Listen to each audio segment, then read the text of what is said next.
when Eritrea and Ethiopia were at war, I visited both countries, and the only staff person I took with me was a Marine officer who accompanied me. And we visited with Prime Minister Meles in Ethiopia. We visited with President Isaias in Eritrea. He actually gave us permission to go up to the trenches. And it was a quiet day. It had been quiet for a while, but it was still an active war zone. And they assured me there were bodies down below that had not been recovered. But I came away with those meetings convinced that both sides wanted something different. And so the embassy staff, who had been very skeptical when we went in, both embassies came back kind of thinking maybe that was right. Maybe there was more give than what we thought. So when I got back, I took advantage of being the homeboy and placed a call with President Clinton. I remember when he called because I had fallen asleep like the next day on my apartment from jet lag, and the phone rang, and would you hold for the president, please?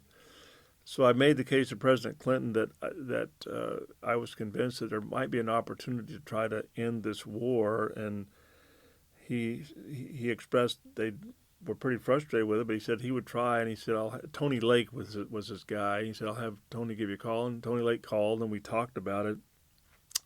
And I know they tried and they worked at it, but I don't know what was going to happen. But nothing occurred, and I don't remember the timing of this, but some months later, I got a call from the Ethiopian ambassador in my office, and he said, Congressman, I just want to tell you that this cannot go on.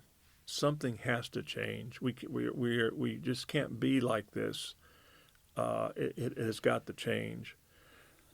And he didn't say it, but I hung up, and I knew what he was telling me is that they were about to roll over the Eritreans.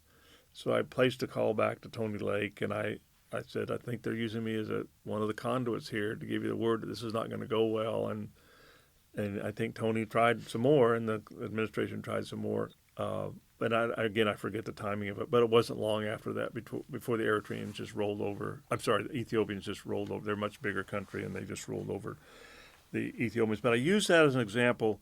There were some of these parts of the world where there was ongoing conflict, but they didn't really generate headlines anymore or much congressional interest. They were kind of stalemated but very unsatisfactory.